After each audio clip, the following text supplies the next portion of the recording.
So without further ado, let's get started. So why mental health?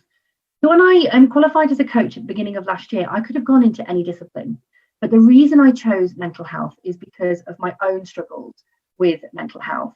And about 4 years ago, I had to take a couple of weeks off work because of problems I was having with depression at the time. Now, I found it really, really hard to even admit it to myself that there had been a problem, let alone telling people I worked with that I was suffering with mental health. And so I didn't tell anyone. And in fact, I didn't have a trigger to my own mental health issues. There wasn't like I'd had a bereavement or I'd lost my job or I had a loss of relationship.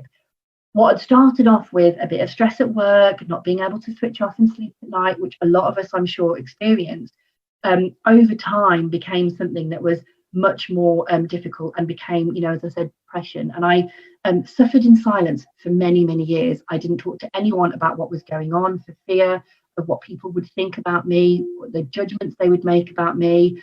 They would think that I was weak or that I couldn't cope or that there was, something wrong. And so I just carried on in silence. And then 4 years ago, I found myself stood on a railway bridge near to my house, genuinely thinking about ending my life.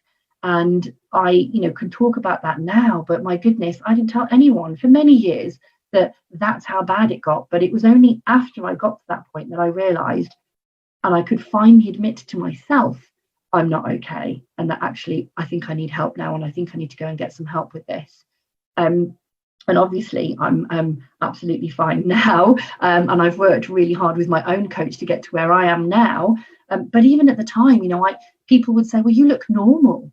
And, how could you have had such a problem? Well, because I allowed you to see what I wanted you to see. And that's what we all do. And there's many of us that struggle on in silence and just put up a mask and show you what you want to see rather than, what we want you to see rather than what's actually going on inside, and being open and honest about how we are struggling. And so I picked on mental health, and last year I had an article published in C&D, and it was just after the parliamentary event, the joint parliamentary event on workplace pressures for pharmacists. And I came out and I physically told the story about my own suffering with depression and with mental health issues. And it was probably the hardest thing I think I've ever had to do or I've ever done, where I've come out in front of my colleagues, some of them very senior within the sector, to say that actually I've had this problem. And the reason I did that was for three reasons, really. I wanted to highlight the growing problem of mental health in healthcare. I wanted to highlight that actually, if this can happen to me, somebody who can stand in front of 1,000 people and give a presentation, and was the kind of life and soul and bubbly, really outgoing, confident person, it can actually happen to anyone. As I said, people will only allow you to see what they want you to see. And I also wanted to highlight that it's okay to not be okay. It doesn't make you weak. It doesn't mean that there's something wrong with you. It's actually okay to not be okay and to say, you know what, I could really do with a bit of help here. So they were the three main reasons as to why I did that. And I wanted to highlight it because these are taboo subjects, right? We don't talk about depression. We don't talk about suicide, not in a workplace. And it's because of that we find ourselves in the place that we're in now around mental health and the issues that we're all facing. And so I set up the Mental Wealth Academy. And the first thing I get asked all the time is, okay, Harpreet, what's mental wealth? So mental wealth is effectively understanding your own default response to stress and then consciously deciding to respond in a different and more positive way. So this is all about, and the reason it's called wealth, because it's about investing in yourself. It's about you becoming self-aware of how your emotions control you so that you can then control them, your emotions and your thoughts, right? And these are things that we're not taught. We are not taught when we are children how to control our emotions. I don't know about you, but I was, as a little girl, I was told to be seen and not heard. And so I wasn't allowed to be loud. I wasn't allowed to express anger. I wasn't allowed to express sadness. We were told that's not really the thing to be done. So we suppressed it. And there are so many of us that instead of being allowed to express these emotions as children, we were told to suppress, and put that mask on, pretend that everything's okay to everybody else. And so that's what we do. And then moving on into adulthood, when you've got additional pressures and responsibilities, and there's all this stuff that's been piled on top of you, you've got these emotions that are still bubbling under the surface. But again, because we don't know how to release them in a healthy way, we then suppress them. And we suppress them by becoming really busy, really distracted, right? We don't sit in silence and just sit with our thoughts because it's really uncomfortable. We don't know how to manage all of that. So we keep ourselves really busy at work. We keep ourselves really distracted, and even at weekends, we have busy social lives. We're running the kids around. We'll have hobbies. So all because a lot of us aren't comfortable with just being on our own with our thoughts because we don't know how to handle them. And that's effectively what mental wealth is. It's having that awareness so that those bubbling feelings don't become stress or burnout or not sleeping or not being able to switch off or turning to alcohol or food or other substances, just so that we can deal with all the stuff that's going on inside that we don't know how to deal with. And I think what's happened with COVID is that even for those of us working on the front line, whilst the work days have been absolutely hideous, we still have evenings and weekends whereas before we would have had things to do, people to see, places to go, none of us can. We've been stuck at home. And so suddenly all these things that were distracting us are no longer there. And we're having to deal with some of these emotions that are now bubbling up, particularly those people who are working from home and homeschooling, like myself, people who have been furloughed and had to take a massive pay cut, and the numerous amount of people who are about to lose their jobs. All of these pressures, all of these stresses, all weighing down on us with nowhere to go, no way to distract. How else is the whole population going to be feeling right now? Is it any wonder that we've got not just a COVID pandemic? I would say we've got a mental health pandemic. It's not even just this country, it's going to be worldwide. There's going to be a whole load of people that don't know how to deal with everything that's happening to them because we've never been taught how to self-regulate and how to control our emotions. And so much of this can be prevented, so much, because a lot of this is what goes on in here. It's what we tell ourselves. It's our perception of what's really going on. It doesn't necessarily mean that it's the actual truth of what's actually going on for us. It's the way that we perceive things and what we tell ourselves as a result. And so through the Mental Wealth Academy, it's my mission to reduce mental illness on a global scale by empowering people to realise that they can control their thoughts and emotions, and that they always have a choice. Okay, we can choose how we respond. It is the only thing, think about this for a second, it is the only thing in your life that you can control. Okay, there are so many things that we worry about and we stress about that we cannot control. You cannot control what other people think of you. You cannot control what other people say about you. You cannot control or change things that have happened in the past because they've already happened. Yet we spend how much of our lives worrying about the past. Equally, we can't control the future. You can control what you do, but you can't control what happens around you or what other people do. So sitting and worrying about what may happen and what can happen in the future also isn't serving you and isn't the best place to be.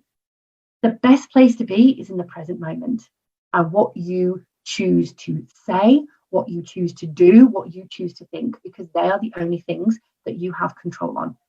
And when we start to realise that actually these are the only things that we can control, and we start to let go of some of the other things that are on the periphery, my goodness, you wait and see how empowered you will be and how you can change your life for the better.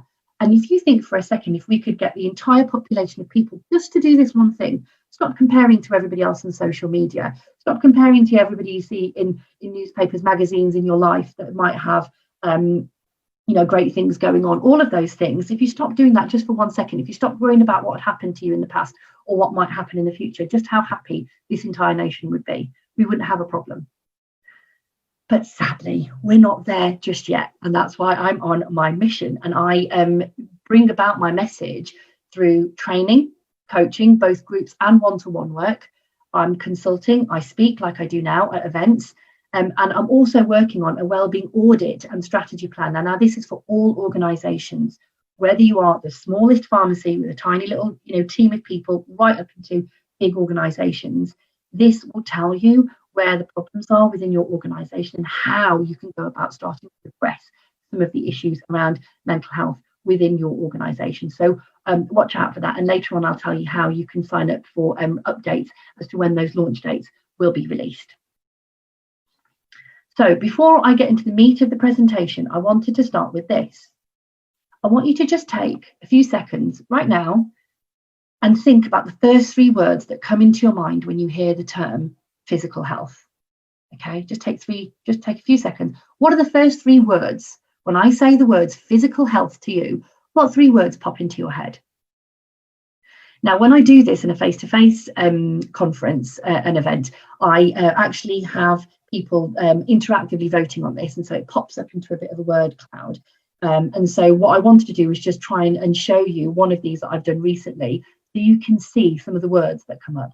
So for physical health, these are the words that people generally will say and will generally vote for. The bigger the word, the more people that wrote this word as one of their first 3 words that came into their mind. So you can see here you've got fitness, exercise, nutrition, endurance, well-being, balanced diet, strength, body, happy, right? So these are all the terms when we think of physical health, these are the terms that come to our mind. Now, if I ask you to do the same for mental health, when I say the words mental health to you, what are the first 3 words that come to your mind? Just take a few seconds. If you're sat with somebody, have a conversation. What 3 words come into your mind when you hear the term mental health? Same people, same question, and this was their response. And it speaks for itself. Depression, anxiety, stress, unstable, sad, help, sadness, suicide. Notice the difference. All of this is negative. Most of these words, if not all of them, are negative. All negative words when we think about mental health. Yet if we compare it to physical health, it's all positive, isn't it? It's all, oh, it's nutrition and keep fit and everything else. But with mental health, it's all negative. And this is the problem, because until we work on ourselves and our own perceptions and what we think of mental health, we are never going to change half of the problems that we find ourselves in right now. We all have mental health. Every single one of us has mental health. And it is just as important as physical health, if not more important than physical health. Yet we don't work out our minds in the same way that we work out our bodies. How many of us go to the gym, go for a run? We've been walking a lot during COVID. We've been cycling. It's all stuff for our physical health. How many of us have done things for our mental health? How many of us work out our minds in the same way? And this was really interesting. I ran a free 7-day mental wealth workout challenge as part of Mental Health Awareness Week a couple of months ago. And it was really interesting that the people that took part in the challenge, and it was a 10-minute coaching video every day with an exercise that was designed, a self-reflection exercise that was designed to take about 5 minutes. So this is 15 minutes a day just to work on your mind for a week. The amount of people that got to about day 3 and day 4 and then stopped. And the main reason for stopping, we didn't have enough time. That's the problem. We make time for our physical health. We don't make time for our mental health and keeping our minds healthy, because there's always something else, isn't there, to do. It just falls down that priority list.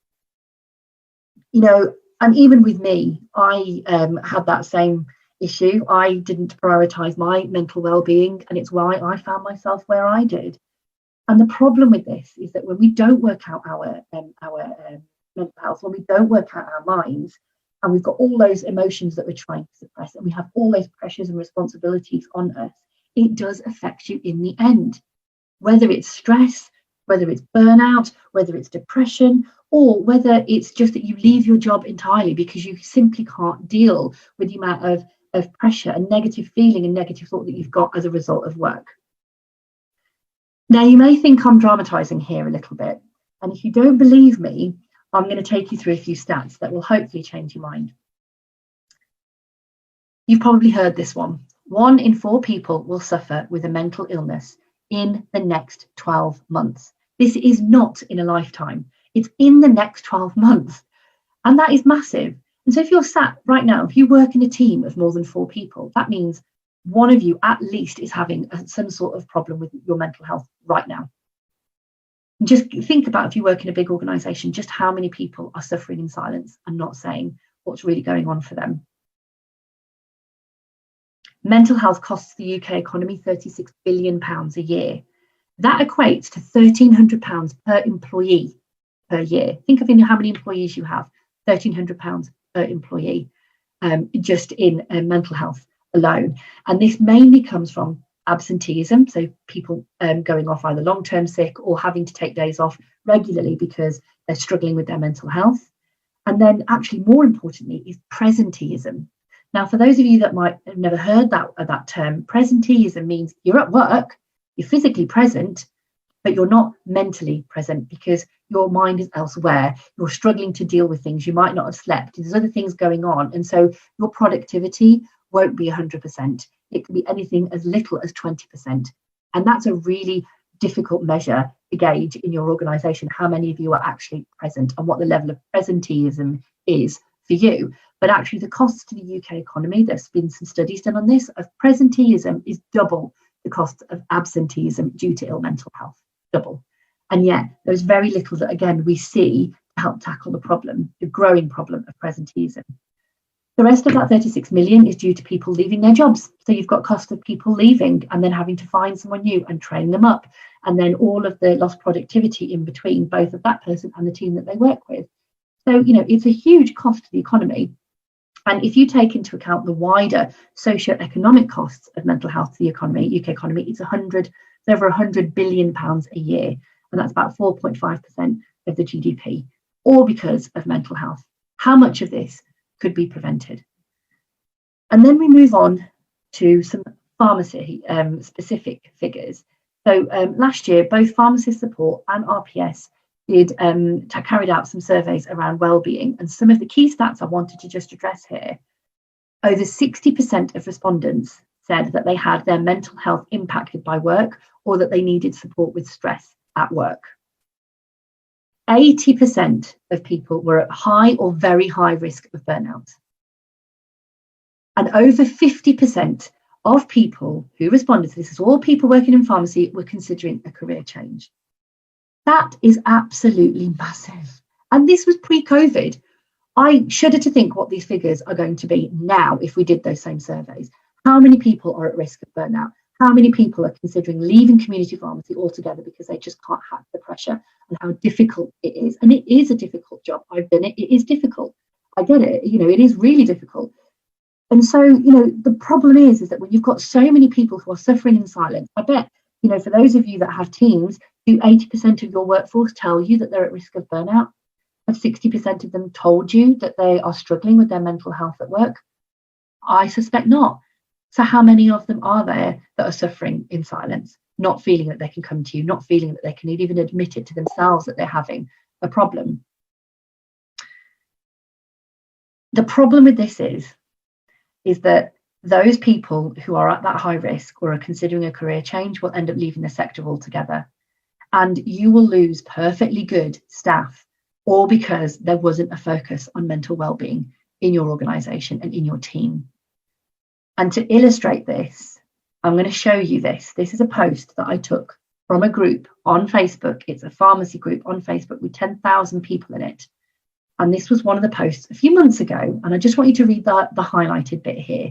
This is somebody who is leaving pharmacy and said, sadly, no member of senior management said anything to me after handing my notice in. And then they urge the readers to leave the profession for their own mental and physical health and find something or somewhere that appreciates your dedication and hard work. So let me ask you, why do you go to work? Other than the fact that you get remunerated for it, why do we go to work? We go to work because we want acknowledgement, we want appreciation and connection. A lot of us want connection. That's why we're all struggling being at home at the moment, because we want to be with our colleagues and other people. But the acknowledgement and appreciation bit is massive. And so many managers within pharmacy get this wrong because they're so stressed trying to handle the day-to-day, they forget to acknowledge and appreciate the people that they work with. And this really comes to a difference between manager and leader. A manager is somebody who performs a role in an organization. They manage the process, they manage the people. A leader is somebody who inspires, who motivates, and who guides themselves and the people that they work with. Now, I know there'll be a lot of people watching this saying, well, I'm not a leader. I don't lead people. I don't, manage a team of people. I would say to you, we're all leaders, because as parents, we lead our children. As colleagues, we lead each other. as people who work in healthcare, we lead the patients that we provide advice and support to. And finally, every single one of us, we lead ourselves. We have to inspire and motivate ourselves to get up and out of bed every morning and go to work. So every single one of us is a leader, and we have to lead ourselves. And that's why self-leadership is so key to mental well-being. The two go hand in hand together. As a leader of yourself, you acknowledge and appreciate yourself. And for somebody who can do that, you can then do it to other people much easier. It comes much easier to you, but it all starts from within. It all starts with yourself. Now, I just want you to imagine this just for 1 second. Imagine a workplace, okay, where everybody who's within it. So I want you to imagine your workplace, and every single person that you work with is really happy to be at work. Like, they really want to be there. They get up in the morning and they're like, yeah, it's another day at work and I can't wait. Imagine that everyone that you work with, they care about the work that they do, the people that they work with, and the patients that they serve. Imagine for a moment that they go home happy and able to switch off at the end of every single day. Sounds like a dream world, doesn't it? Does this even exist in community pharmacy? Well, it does. Places like that do exist, and some big organisations will invest thousands in corporate wellness programmes to achieve just this. Now, I'm not saying we can do that in pharmacy, and a lot of us aren't big organisations. We're small organisations, so we can't afford, like the likes of Johnson & Johnson and Google and Bupa, to have these amazing wellbeing programmes. So what I wanted to focus on here is just a few things that you can take away from today that you can actually start to do with your own teams. But for us to do that first, we have to look at the problem. And what we have to do is we have to open the lid on what is going on inside every single one of our organisations. We have to take that lid off. We have to look inside, look at that gunk, and start pulling some of that gunk out. Because if you've got toxic people in your teams, in your organisations, right, that is going to cause problems with mental health for everybody who's involved. And really, when you start to look at the problem and you start to think about what is it that we can do, this has to be a top-down, bottom-up approach. It can't just be a few key people that are really passionate about mental health within your organisation. It has to come right from the owner, from the CEO, down to the person who might clean the toilets. It's got to be every single person in the organisation has to be invested in mental well-being in order to get an organisation like this. Everybody has to have a vested interest. It has to be bottom down, and top down, and bottom up, every single person. And so let's open the lid on our sector and start looking at some of the problems that we have with mental health before we start looking at a few things that we can bring in to start tackling the problem. So we've got growing levels of mental illness, both at work and in the general population. I think I've illustrated that for you already. We've got external pressures that can't be changed. We've got set funding for 5 years. We can't, at the moment, change that. We had the health secretary in his session for the conference on Monday saying we need to invest in digital, we need to invest in technology. So we've got to find money and time and resources to do that. And then you've got the growing problem of volume. We've got growing dispensing volume. You've got to deal with all of that as well. These are all external pressures that can't be changed, and they are absolutely weighing down on everyone's mental health. You've got staff that are not wanting to speak up. You might not want to speak up yourself if you've got a problem, because we don't, as a sector, make it easy for people to say, I've got a problem with my mental health and I might need some help. Where do I go? We've got the risk of long-term absence. How many of us have got people that go off sick with stress at work and might be off for months at a time? The impact of presenteeism, as I've just talked about. And then the risk of the workforce leaving. So these are the problems within the sector. And then I get always asked, people say to me, Harpreet, well, what can be done? What can we do about this? Yes, we know that all of this is a problem. We really want to be doing something to help our people and our teams. But where do we even start? And that's half the problem, is that there's no legislation on this. There's no legislation on what workplaces need to do in order to ensure good mental health. How do we train all of our staff without it costing an absolute fortune? And we've got to run the pharmacy. We can't possibly have all of our staff attending training days all the time. How do we do this? How can we equip our middle managers to handle mental health issues better and retain the good staff? How can we possibly bring that into place? How do we manage our teams under the pressures of COVID? I mean, we've seen that we've got remote working, people not seeing each other. We might have people working on the front line, but others haven't been able to because they've had to shield. And so the people who are shielding feel guilty. The people who are working resent the people who are shielding because they're having to go to work. There's a whole complex myriad of emotions that are going on at the moment within pharmacy. And then finally, how to support the individual without it affecting their work and the team that they work for.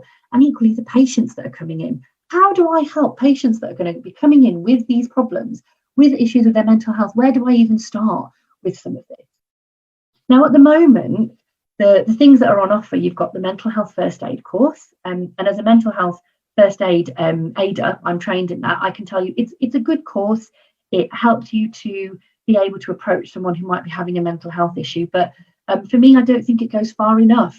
It doesn't do enough around mental health awareness. It doesn't do enough around managing mental health in a workplace. And it certainly doesn't do enough about self-management and your own mental health and how you regulate and how you're aware of what's going on for you. So that's why I'm developing some online pharmacy-specific mental health courses that bring about all of that. It brings all of that together, and it's done from a pharmacy perspective. So hopefully you'll find these really, really useful. So watch this space in terms of and I'll point you to my website where you can register your interest. I can send you updates as to when those are coming out. But for now I could give you, and I kid you not, I could probably do 3 days on this easily. I could have a day on, sort of self-leadership, and a day on managing mental well-being in the workplace, and a day on then how to coach somebody who's having a mental health issue, or a mental health crisis. And that's 3 days. And I don't have 3 days. I have probably about 15 minutes left before I need to stop talking. So what I will do, and this is the part where you want to get a pen and paper, or if you want to come back and watch this part and just listen to me now, please feel free. But this is the part that you want to listen to, where I'm going to give you just 3 tips. And I've split it up into, if you're watching because you've got an organisation, what you might want to do with your managers. If you're watching and you've got a pharmacy team, what you might want to do with them. And then what you want to do with patients. So I'll split it into 3. And there are 3 tips within each that you can go off and do right now to start managing mental well-being in the workplace and for your patients. So starting off with managers. So if you're an organisation that has middle managers, the first thing that I would urge you to do is to make mental well-being a priority. And this comes back to that top-down and bottom-up approach. Mental well-being has to be a priority for your organisation. It is not good enough just doing a couple of events a year around mental health awareness because it fits in with Mental Health Awareness Week. It's equally not good enough just to have 1 or 2 champions in the business, and everything that's kind of to do with mental health we just shove on them because they're the ones that have been on the MHFA course and they can deal with it. No, if you really want to make a demonstrable impact in mental well-being in your organisation and have that dream or theme that I was talking about, you've got to make mental well-being a priority for everybody in the organisation. The way you do that is start looking at your own internal pathway. What pathway do you have in your organisation? If somebody comes back and they do a return to work and they say, I took time off because I'm struggling with stress at work, what do you do with them? Where do you send them? Where do they go for help? Do you have a HR function? Do you have an employee assistance program? Where do they go? What is the internal structure around somebody who's presenting with a mental health issue and needs help? If you don't have a pathway, get one. And that's where you want to get everybody involved in the organisation. They all need to have a vested interest in this pathway. It can't just be something that HR thinks one day, we're just going to decree that this is how it's going to be. Get people involved. Ask them what they want. Ask them what would benefit them. Involve everybody. And then finally, invest in some building emotional intelligence of your managers. This is such a key part of leadership. There are 5 different parts to emotional intelligence, right? There's the self-awareness and the self-regulation piece that I've already been talking about. When you have good emotional intelligence, you are completely aware of how you respond to things, how you come across, and also how to regulate yourself. And people see that because as managers, you are the person that they are looking at. You are that role model. And so you need to work on that emotional intelligence piece, the motivation skills, the empathy, the social skills. These are all really important things. Now, emotional intelligence is a really, really key part of leadership. But as pharmacists, we're not taught leadership at university. right? We are effectively, we get our degree, we get our pre-reg, and then out we go, and we've got to go and manage off the bat. And I remember my first management job, I was managing a team that hadn't had a pharmacy manager for 2 years.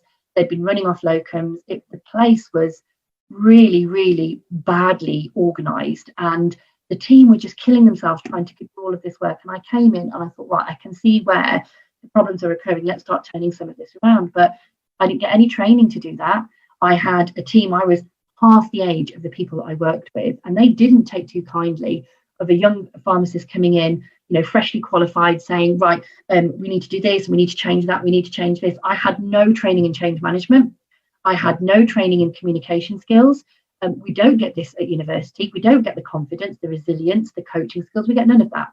And so I think we're woefully under prepared for some of the challenges that we face as managers in the workplace. And as the organisation that's the employer of these people, it's up to you to equip your teams with those skills.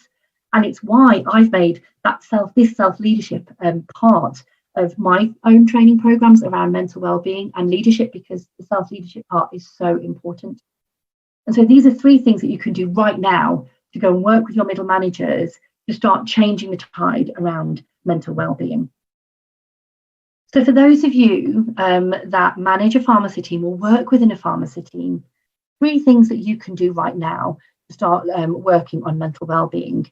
And the first one is really just picking up on what I was saying about being a good role model, leading by example. Do you lead by example?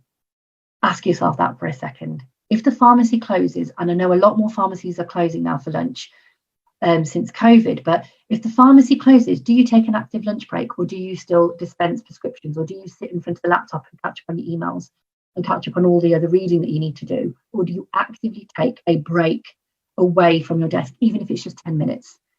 Okay, because remember, people are watching you. You are leading from the front, and your team will do what you do. So you have to try and set that good example. Do you encourage downtime? Do you encourage your team to have downtime, to go and read some articles, to go and catch up and brush up on their knowledge and things that are happening within pharmacy at the moment?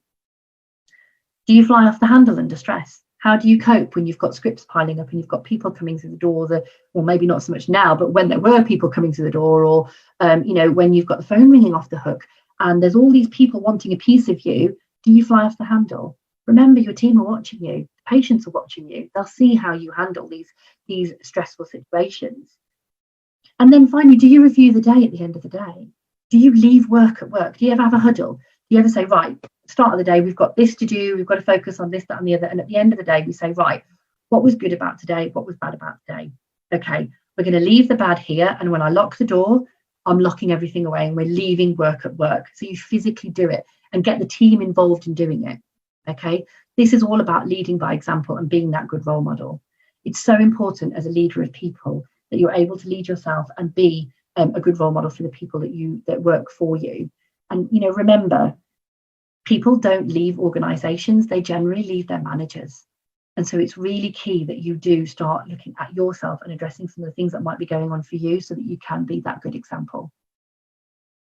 Second thing, embracing mental well-being. Make it less taboo. And this is similar to what I was saying. If you've got a big organization, even in your team, why don't you do a session on well-being? Talk about, okay, you know what, we know that mental well-being is an issue. We know that patients are coming in with issues. What can we do around that? How is it that we want to address it within our teams? If you've got somebody that's got a mental health issue and they've already told you that, and you know that sometimes they have off days, create a coding system with them. Say to them, do you know what? If you're having an off day and you need a bit of extra time or a bit of support, just say to me, I don't know, it could be grapes, for want of a better word. If you say the word grapes to me, I know that something's going on and you need a bit of time. Okay, these are things and strategies that you can employ right now to try and deal with some of the problems that you might be facing. And then finally, communicate. The first 2 I've talked about, talking to your teams, having a huddle at the start and at the end of the day. I've talked about embracing mental well-being by having a session. It's all about communication. It's all about having that open dialogue. Stop making it so taboo. Let's break it open and say, look, we know that this is a problem. We know that a lot of you might be struggling and we want to help you. Ask them what they need. So, how can I help support you in doing your job? That's my job as your leader, is to support you to do your job. How can we support you? What is it that you need? What's going to make it better? Have those conversations, open that lid and clear out that gunk and start working on some of the issues. And then I just want to highlight the referral plan here. Now, this is really key. Every single pharmacy in their different locality will have a different way of dealing with mental health. So you might have, if somebody presents with a mental health crisis, a patient comes in and they come in with a crisis, you will have to refer them on to specific people, and it will differ depending on your locality and what the provisions that have been put in place around mental health crisis and how you deal with that. So it's really important to get in touch locally and find out what those provisions are locally. Excuse me. What are those provisions locally? Where do you need to refer people? Now, this really became apparent during COVID when GP surgeries were closed. People were turning up to pharmacy. They might have had a mental health issue or crisis. And, where did we send them? We couldn't send them to A&E. We couldn't send them to their GPs. Where on earth do we send patients that present like that? That's why it's really key to have a session or a couple of sessions on this mental well-being, not only for your teams, but actually if a patient comes in, what do we do with them? Where do we send them? Yes, there's a lot of stuff online. There's a lot of charities that have, like Mind, mental health awareness. There's lots of charities out there that are great, and they have lots of resources for self-help. But actually get to know locally what it is that where you can refer. And this becomes apparent when you've got that plan in terms of we know what we need to do with patients. We can start to think about, okay, now we know where we want to send our patients. How do we deal with them when they come in? Okay, and this is where it's really important to think about your own filters and your own perceptions and beliefs around mental well-being, and why I wanted to show you that word cloud right at the beginning, because it's really key that we don't project our own thoughts and sort of influences around mental well-being on our patients. They've come in because they need support. And I've worked in places before when people have gone, oh, is she a crazy, or are they with it? Are they compos mentis? Terms like that have been thrown around, and it's just the accepted norm that that's what we say, because we know if they're on psychosis medications that they might have a problem. And we need to start moving away from that, and we need to start moving away from seeing these people in that way. And the best way I can sort of suggest for you to do that is try not to be judgmental. Try and just see the person for who they are. This is a patient who needs your help. Whether they're with it or not, whether they're on psychosis medication or not, this is a person that needs help and support, and they've come to you for that. And so let's try and leave our own thoughts and prejudices and influences behind, and try not to be judgmental. This is a tricky one. We work in pharmacy. We want to help people. We want to try and solve their problems. Don't try and treat the problem. We're not psychologists. We're not counsellors. And people will come in. I've done many an MUR where people have started to tell me about some of the problems that they're having at home. And I have, done that non-judgmental, and I've listened and given support, but I can't fix them. That's why it's important to have that referral plan in place so that you know where you can refer them onto for professional help. And then, finally, it's about being sympathetic. Again, these are people. They just want acknowledgement. They just want you to hear them. So listen to them actively. And by active listening, I mean not, speaking to the patient, but hearing what's going on in the dispensary or someone else having a phone call, as pharmacists all can do. It's about just being with that person in that moment, really listening to them, acknowledging and validating how they feel in that moment, and then referring them on as per your referral plan so that they can get the help and support that they need. So that's 3 things that you can do with your patients. So I've it's kind of a whistle-stop tour, but hopefully you've taken something from that. And I've given you some things that you can start to do right now to start tackling the problem of mental well-being in pharmacy. I get a lot of people saying to me, well, how do you know that some of this stuff works, Harpreet? How do you know that self-leadership works? Well, I tell them that I'm proof. I'm living, walking proof that this does. My clients are living, walking proof that self-leadership is the key to tackling mental well-being. And I show a then and now picture because I want you to see the difference. This picture, the 2016 picture of me, was taken a week after I was on that railway bridge, and a week before I had to take a couple of weeks off work, which for somebody like me, who I could count on one hand how many days off she'd had in her entire career for illness, was a really big thing. This was taken a week just before that. This was my birthday. That smile is fake. It's a plastic smile that I put on because I had a mask up and I wasn't showing anyone how much pain I was really in on the inside. And there are so many of us that do that and put that mask on, pretend that everything's okay when really it isn't. This is me now. This is me, and this smile is real. This smile is absolutely real because I am so much happier than where I was 4 years ago. I took medication, I took it for a year, I came off, I started working with a coach, it turned my life around. And that's now what I want to try and do for other people. So I know what I'm talking about here. And I will ask you, what's it going to take before you really start to invest your time, your money, your resources in tackling the mental health problem? Is it going to take a serious patient incident for there to be some sort of patient safety incident because your staff member wasn't really concentrating at the time because they weren't present at work? Is it going to take a serious staff incident? You would be surprised how many people I'm working with because they've had someone in their team commit suicide, and it's impacted the team so badly that they've all needed counselling and coaching as a result. Is it going to take a mass exodus of staff? Do you have someone who's really toxic that you don't know how to deal with because you've not been given the skills in order to be able to deal with these types of people? And so you're losing all your really good staff.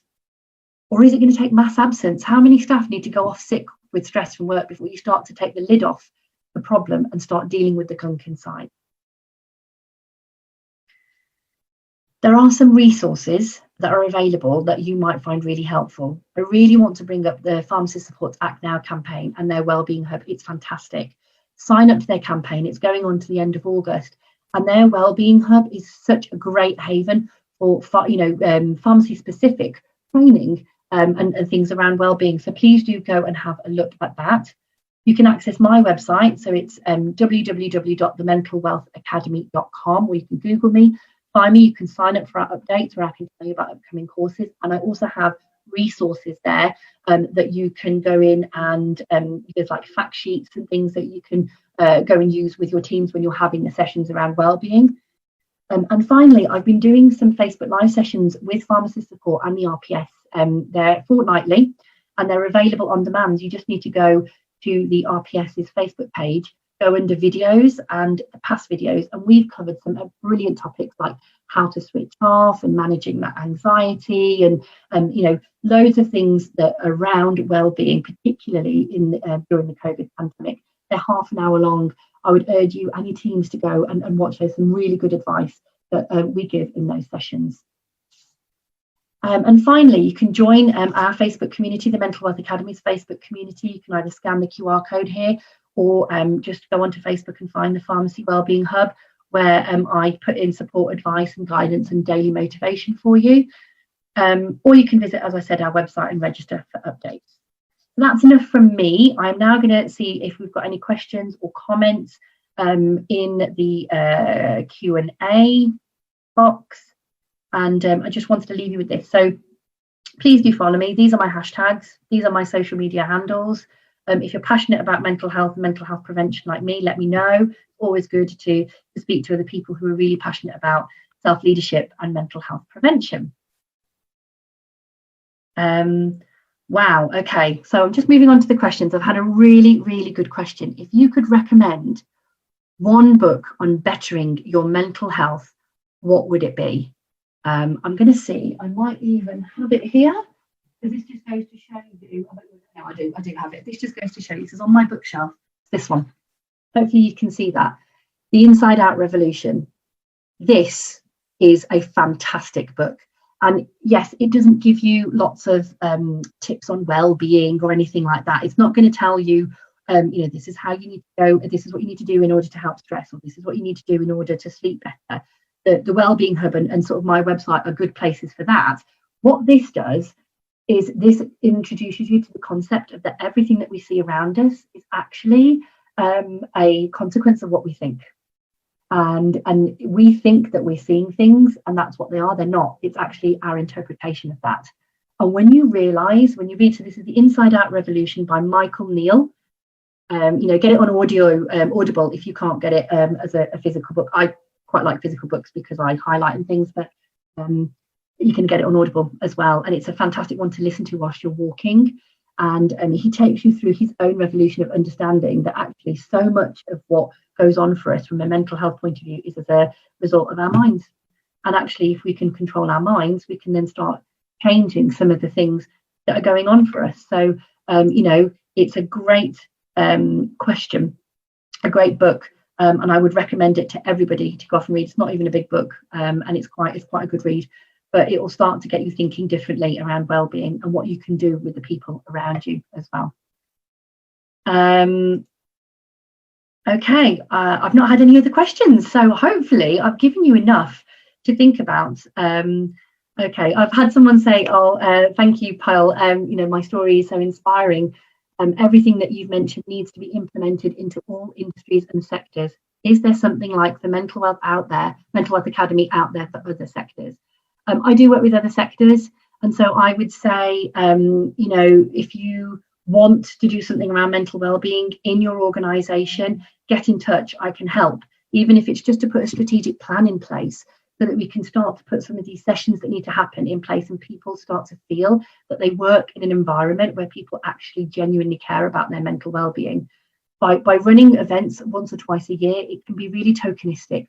People can feel like the senior management don't really care. They're just doing it so that they're showing that they're doing something. So, if we want to really start to get to the hub of what the problem is, we need to start having some of these sessions and getting some of this strategic stuff in place. And I can absolutely help with that.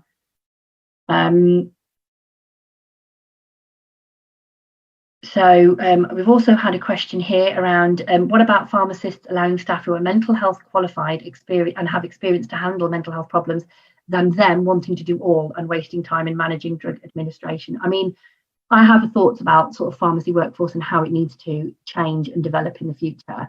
We are moving towards a time where pharmacists need to be out of the dispensary and talking to their patients. And so we have to look at what's going on in our own workplaces as to how we can best do that. And I can talk at length about some of the ways that we can start to address that problem. I probably can't got time to go through it now, but it's all about pharmacists. We struggle to give up control. We struggle to delegate. We struggle to allow people who've got skills, who might be mentally health trained, to actually handle some of this. So there's a whole piece to do, and it comes back to that self-leadership. Once you can get yourself to a place where you're comfortable with delegating, and actually you don't need to be in control of everything, because the place isn't going to burn down if you aren't controlling everything. Again, it's that working on yourself. Once you get to that point, it's much easier for you to take that step back and allow people to do what they're skilled at, so that then you as a clinician can do what you're skilled at. I have a lot of thoughts as well about non-pharmacist managers. And I have had the good fortune to work with some really, really good ones. And I would say, let the clinicians be clinicians, and let non-pharmacists manage the operations of a pharmacy and manage the staff, and give them the training in order to do that, so that they can be the managers. If you've got a pharmacist that doesn't want to be a manager, don't make them. Let them be the clinical lead. Let somebody else be the operational lead, is what I would say. Some examples of mental wellbeing activities for the team. Yes, there's lots. And as I said, we can do things. There's lots of resources online around this as well.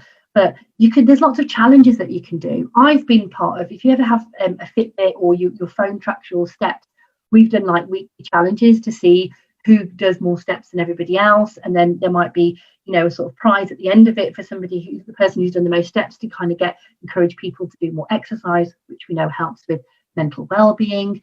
There's things that we can do, sleep challenges around, looking at how much sleep that you get in a day, understanding that really most of us probably get about 6 hours and we should be getting about 7.5. So what can you do around that? Drinking more during the day. How many of us drink 2 litres of water in a day? And actually, that's not just for our physical well-being, it's good for our minds as well. So there's things like that you can do just within the pharmacy, little challenges that you can do. Get your patients involved as well. Do a week of it where we're talking about these types of activities. And one of the biggest mental wellbeing activities I could probably advise is to give your staff some downtime. We all need downtime. And I know it can be hard when you're working at full pelt and you've got a constant stream of volume of prescriptions, to give your staff some downtime to process and to actually read stuff and brush up on their knowledge. I would recommend that everybody do that, yourself and your team included. Do regular wellbeing sessions, have check-in sessions once a month, where we all talk about things that might have happened that might have affected you, or you might have had a patient come in that's been abusive that might have affected you. It's just about bringing wellbeing to the front as a priority, right? And having some of those discussions, getting the team involved. And if you've got a wellbeing session, just 15 minutes even once a month, where you talk about these things and you can set some challenges or tasks going forward, that would make all the difference. It's just about, as I said, embracing it and really tackling it head on, rather than sort of sitting with head in hand thinking, where the hell do we start with this? So they're just a few things off the top of my head that I could give you. But again, if anyone wants any further help or additional support or guidance, have a look. There's my email address here, and obviously my website address as well, so you can contact me anytime. And I think that's it. We're almost up to the hour. I think I've got 5 minutes to go. We've got no more questions coming in, so I'd like to thank you everybody for joining me today. It's been an absolute pleasure to be able to share some of my wisdom with you around mental wellbeing and self-leadership, and hopefully see some of you soon.